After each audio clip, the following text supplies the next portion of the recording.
بيرنر داون، فقدموا في إيجاز نعطيه حوالي نصف ساعة إلى 35 دقيقة، ثم بعد ذلك نترك مجال للتعقيب والأسئلة. Professor Werner was professor for early Islamic history at the University of Babia Hali. His focus was on the origin of the Quran. The origin of Quran and Arabian Quran and Arabian life before Islam. His main academic interest is in the history of Yemen. History of Yemen. Both the history of Yemen, both ancient history before Islam and the Islamic period, plus the modern time also, Yemen. He's also interested in the history of Sudan, origins of civilization in the Nile, origins of civilization in the Nile Valley and in Ethiopia. Yeah, his career was known to most of you in the Foreign Service, and he worked as scientific curator with a major German museum. There organized several conferences and meetings, including one on Yemeni history. أنا أرحب هذه الفرصة الطيبة لوجودي هنا في جامعة إفريقيا مع طلبة كما أفهم من تقريبا كل أنحاء هذه القارة الإفريقية. It was after the rainy season in the south of Sudan. The rains had stopped a month ago, or maybe 2 months ago, and the leader of the tribe thought that this was probably his last summer here on earth. He walked away from the cattle camp towards the big river. The place was still surrounded with water and with lake, and the mist ascended from the water towards heaven. He felt old now. He felt that he had achieved what God had sent him for on this earth. He returned after an hour or so. He returned to the village, and he told the people of his tribe that the time had come for him to leave them. They were sad, but at the same time they knew that this day would be coming, and this should be a day of mourning and a day of joy, because it would renew their tribe, it would renew their earthly life. They started digging a hole near the village, a kind of chamber, واسع تقريبا 3 مترات على 3، وكانوا يغطيوها بالخشب، خشب معين، الخشب المقدس منذ أجيال. وفي اليوم الثاني سلطانهم نزل إلى هذه الغرفة تحت الأرض. جابوا له سرير وحليب وخروف ميت. كانوا يغطون هذه الغرفة على مستوى الأرض، وكانوا يتركونه هناك حياً. وبعد أسبوع عرفوا إنما الروح الديني الذي كان يسكن في السلطان السابق في قلبه في صدره، إن هذا الروح الديني كان ينتقل في خلال هذه الأيام إلى شخص آخر من أسرته، السلطان الجديد. This is the most important moment in the religion of the Dinka tribe, of what used to be Sudan, of what is now South Sudan. It is no longer practiced today. I still had the chance to talk with Dinka people who had witnessed it personally, and I had the good chance to speak with Dinka sons who had still seen their father descend into that subterranean chamber. I will now move away from South Sudan, from the customs of the Dinka tribe, and come to what is today northern Sudan, but not here, not وادي النيل، ولكن الصحراء، الجزء الشرقية للصحراء، بما يسمى طبعا الصحراء الغربية إذا كنا نراه من وادي النيل، وهو الصحراء في شمال السودان وجزء حوالي 100 كيلومتر في جنوب ما هو مصر اليوم. هذه هي المنطقة التي سأقوم الآن أن أتحدث عنها تاريخياً.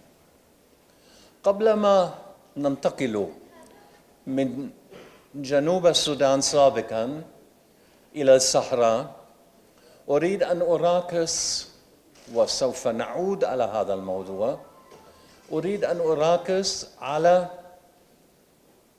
الدين الدينكاوي ودين القبائل النيلوتيكية الأخرى مثل النوير أو الشيلوك.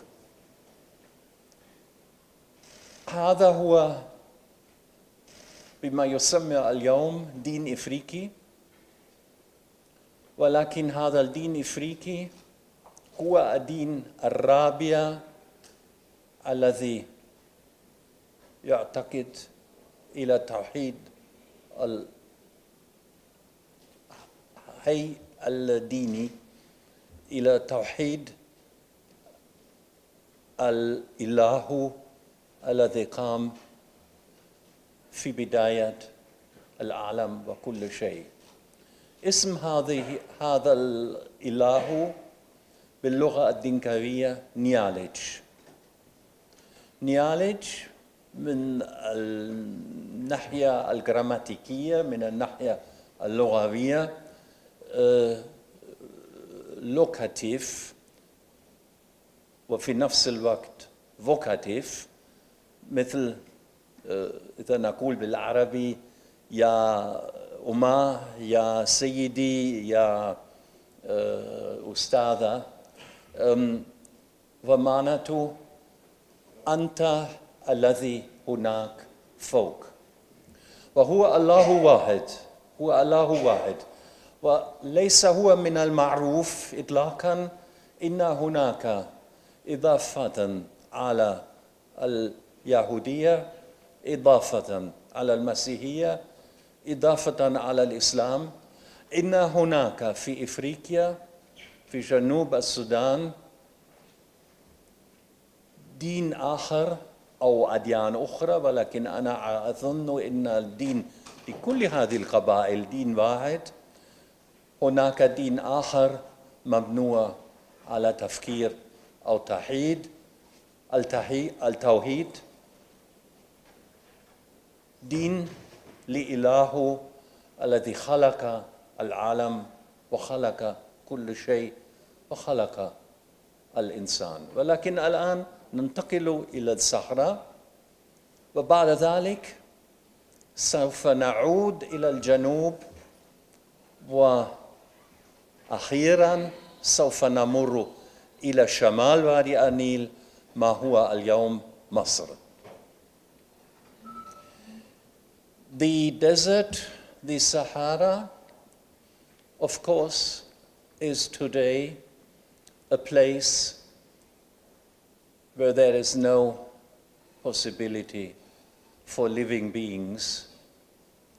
But this was not so in the past.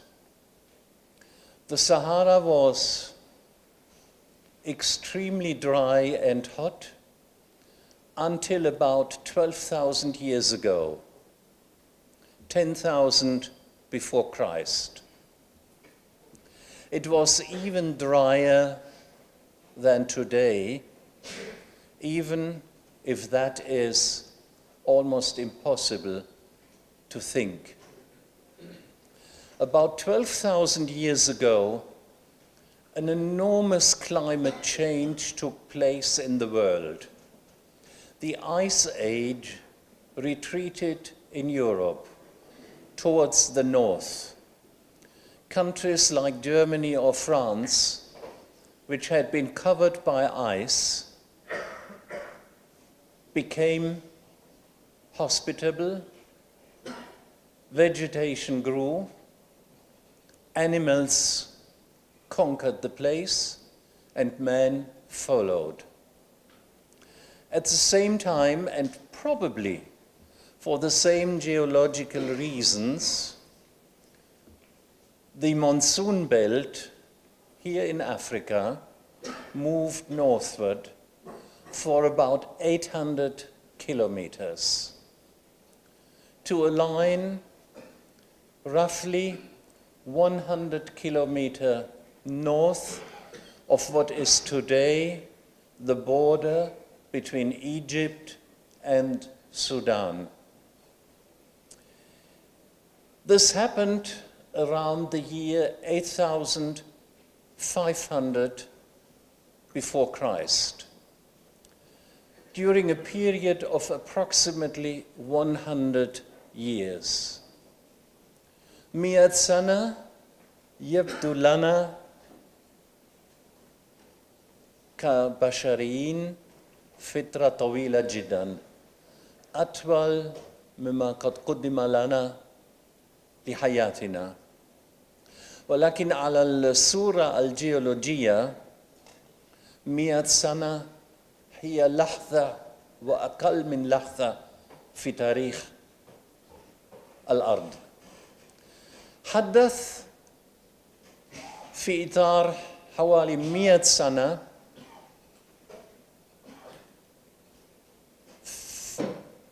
في حوالي 1500 قبل الميلاد إن الأمطار انتقلت من تقريبا المقر الذي تقوم فيها اليوم من السنغال إلى إثيوبيا وإلى اليمن انتقلت 800 كيلومتر إلى الشمال. وطبعا الأمطار غيرت تماما الوضع في الصحراء. الصحراء أصبحت خضراء. هذه هي فطرة الصحراء الخضراء. وهذه الفطرة طبعا الخضروات، الحشيش، النبات، الغابات، كل ذلك قام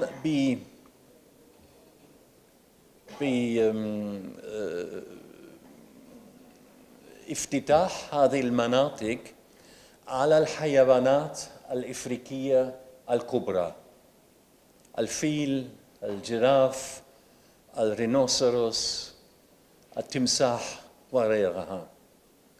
وبعد هؤلاء الحيوانات الإفريقية انتقل الإنسان إلى هذه المنطقة. كما تعرفون الفترة الحديثة بما يسمى the Neolithic، this was the period where man became sedentary, cultivated wheat, and domesticated animals. This happened in what we call the Fertile Crescent, which is the east of Turkey, northern Syria, and northern Iraq. This happened about 11,000 years ago. It was not the same here in Africa. The people who moved into the Sahara did not discover agriculture until much, much later. But they were pastoralists. The domestication of cattle probably happened twice in human history. It happened in the Fertile Crescent, and it happened here in Africa, and specifically in the Sudanese or southern Egyptian Nile Valley, in a region called, in the south of Egypt, Jilf Kebir. But we have more traces of the cattle domestication here from Sudan, which were discovered by the Swiss archaeologists who were working in Kerma, but they were interested not only in the civilization of Kerma, but also in sites والآثار والحفريات في كل المنطقة، منطقة كرما، واكتشفوا إن الdomestication للكتل حدث كمان في هذه المنطقة تقريباً 8,000 سنة قبل الميلاد. Sheep and goat were not domesticated independently in Africa. Sheep and goat moved, or the knowledge about raising sheep and goat moved from the Fertile Crescent towards Africa.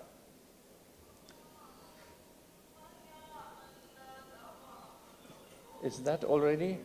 No. No, continue.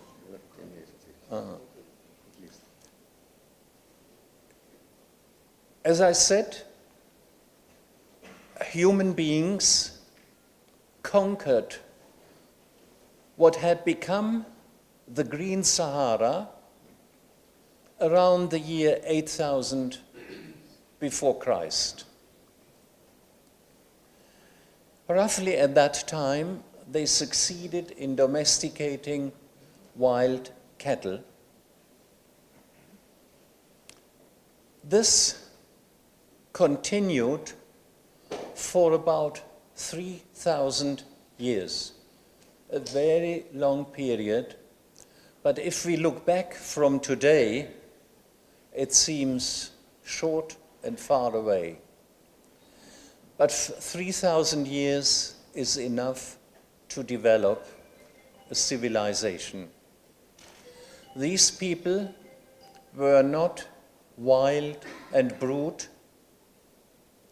They were, of course, illiterate, but they were as intelligent as we are, and they were as social-minded as we are, and they knew, just like we, that there was a being above there who must have created them and endowed them with the capacity of doing good, but also of doing bad, and of becoming true humans. As this was a continuous ecological situation with the same economic and ecological conditions from the south of Egypt through Sudan, through the south of Sudan, and reaching even into the northern parts of Uganda, it is impossible not to think that these people who moved around in this vast space did not come into interaction and did not share their views and shape their views and their intellectual outlook, and with intellectual I mean particularly their religious outlook, not to share it.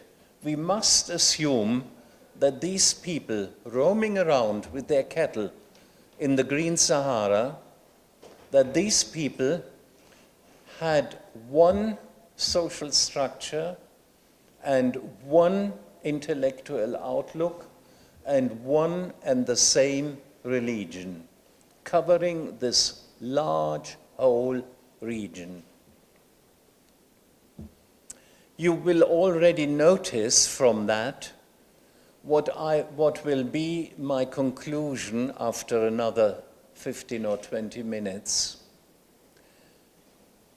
If this was the same civilization all over, we may find remains amongst the people, the traditional African people of South Sudan. We might find remains of this civilization by observing the Dinka and the Nuer and the Shilluk today, and by drawing conclusions of how the situation was 10,000 years ago. The way climate had changed towards the Green Sahara, it changed again about 3,000 years later. From the year 5,300 BC onwards, it changed again. And the Green Sahara receded south. It took quite a while. This was not, as it had begun, a thing of 100 years. It lasted almost 4,000 years. In some places of the Sahara, such as at the latest here in Sudan, the Wadi Hawar region, the Wadi Hawar originates بقرب من بحيرة تشاد، ويمر عبر الصحراء إلى النيل، وكان يدخل مياه النيل حوالي في منطقة دونغولا.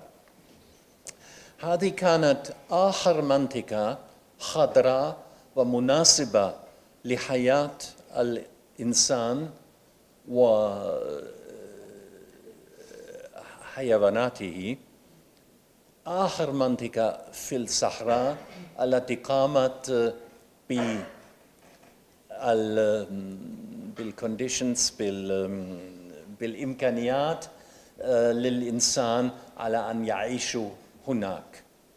والوادي حور أصبح منطقة صحراوية حوالي بعد سنة 2000، حوالي في منتصف الألف الثاني قبل الميلاد. ماذا حدث للإنسانيين؟ ماذا حدث للناس الذين كانوا يعيشوا في الصحراء في خلال هذه السنوات ال3000؟ طبعا الإنسان انتقل من هذه الأراضي إلى أراضي لا تزال مناسبة للإقامة، معناته جنوباً. آخرين انتقلوا إلى منطقة بحيرة تشاد، ولكن الأغلبية انتقلت شرقاً إلى وادي النيل. وادي النيل لم تكن هناك حضارة، ولم تكن هناك إمكانيات للإنسان على أن يعيش حتى هذه الفترة، شيء غريب جدا. ولكن النيل لم يكن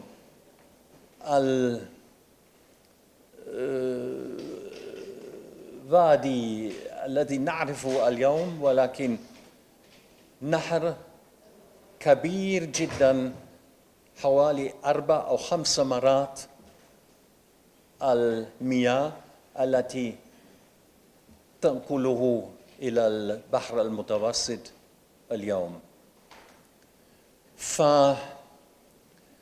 فانتقلت كما قلت أغلبية الناس إلى وادي النيل، آخرين انتقلوا جنوباً، وهم هؤلاء الشعوب التي تتكلمون لغات نيلوتيكية، وسوف أتحدث عن هذه اللغات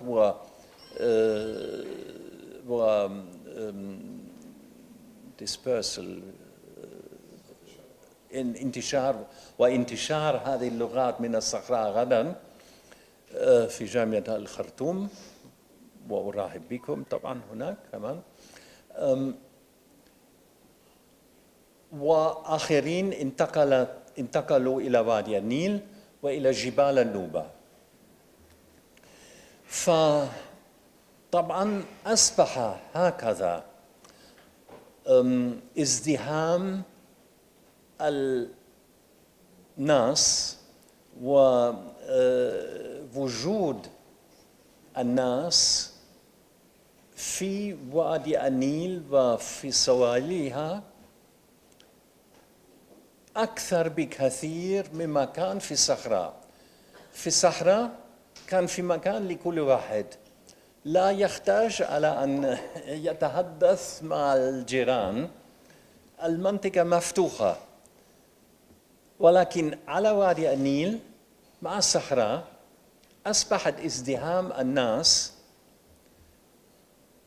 in a way that there were so many people that necessarily somebody became a leader. In the desert, everybody was equal. The leaders were religious leaders, but they could not order. It was a consensual leadership. But here on the Nile, ثقافة الناس والازدحام made it necessary and possible and inevitable that somebody became a leader and appropriated himself more goods than the ordinary citizen, erected places for worship, centralized income, and of course fought and made war with the neighboring tribe. This happened over a long period of 2,000 years in the northern part of what is today Sudan, roughly between Khartoum and Ashamalia. It is here that people became sedentary and stratified with a leader and with people in the Nile Valley. At the very same time, pottery was unified, not invented earlier, but a unified pottery style established itself from here, from what is called Khartoum Hospital style to Shahinab, and to the north to Ashamalia. Later on, and I will not now go into the details, this civilization moved northwards to Upper Egypt and then to Lower Egypt. The origin of civilization in the Nile Valley lies here in the northern part of Sudan due to the climatic changes which I have outlined.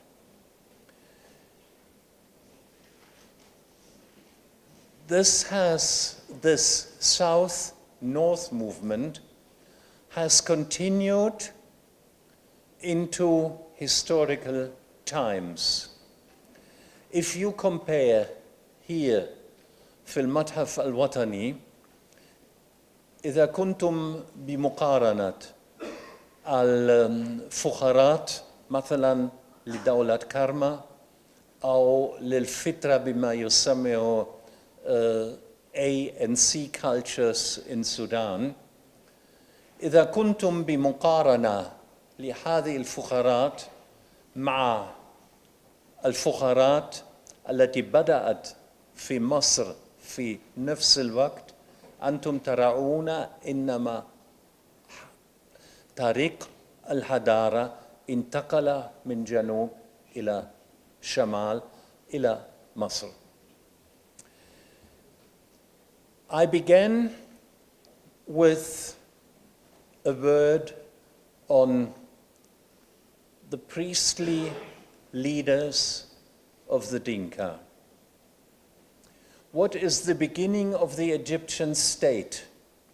The Egyptian state began, as we know, not in Cairo, not in Iskandaria. It began in Upper Egypt.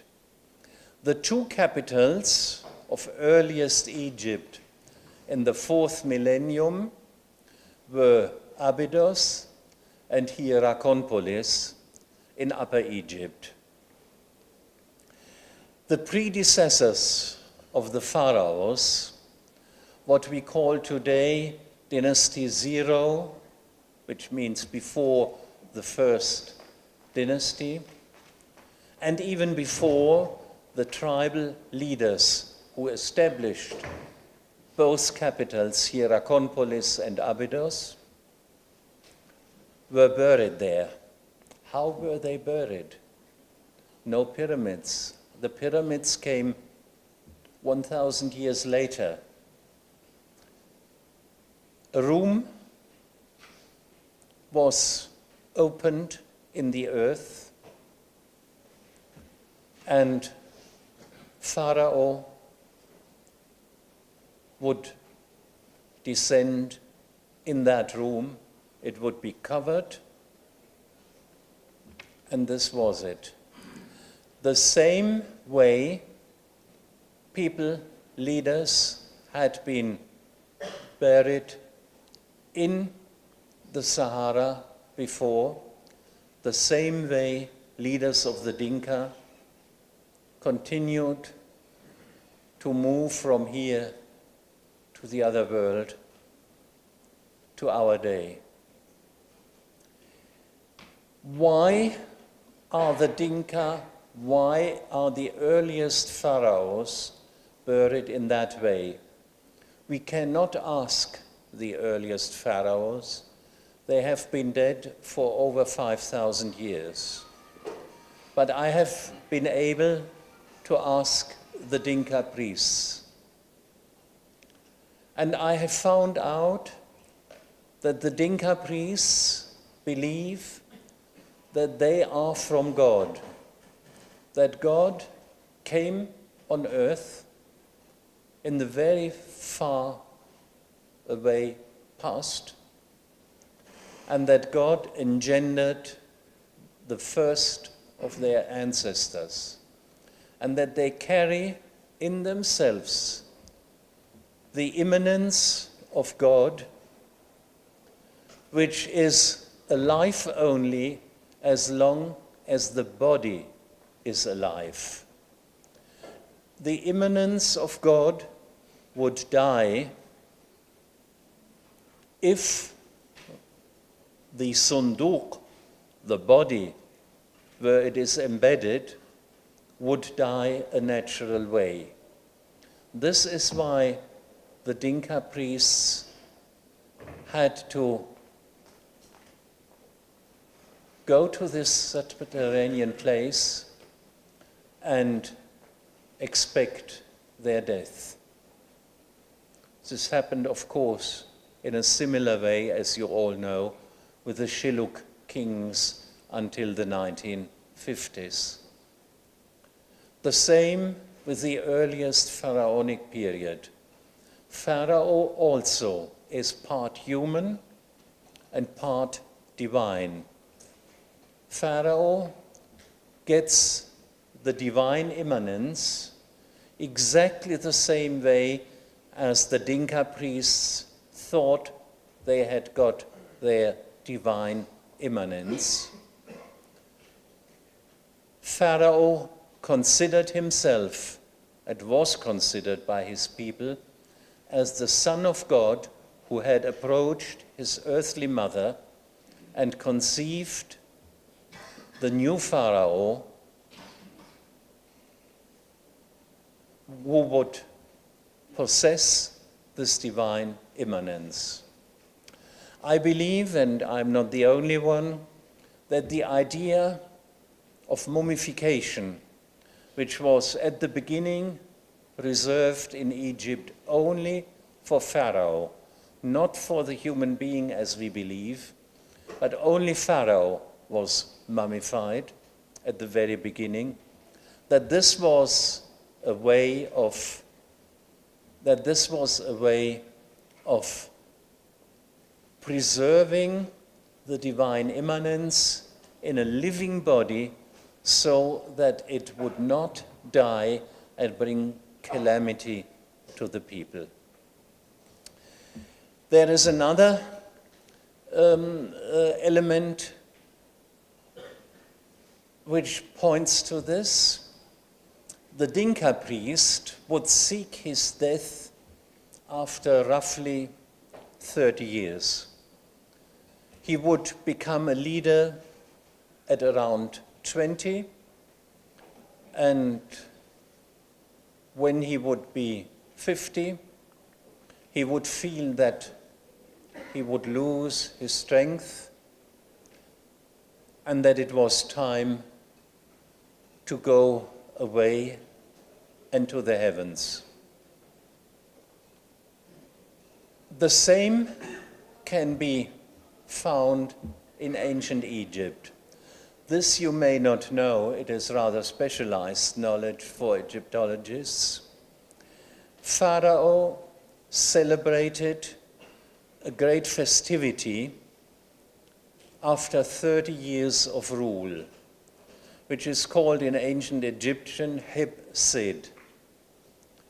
You all know the Great Pyramid of Saqqara of King Djoser near Cairo.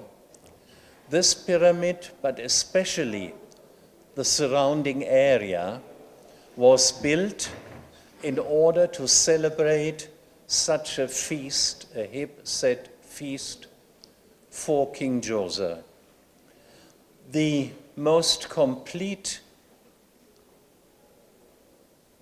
description of a Heb-Sid, الاحتفالات للمناسبة 30 سنة لإقامة الفراعنة في عرشه, is here in Sudan, on the walls of the temple of Soleb of Amenophis III. This is the most complete text of the Heb-Sid feast, more complete than the texts found in Egypt itself. I think it is clear that the Heb-Sid, which meant that Pharaoh was symbolically rejuvenated, that although he had spent 30 sana ala al-arsh, he was now, through this celebration, becoming a young man again. This is in absolute parallel with the religion of the Dinka and their feeling.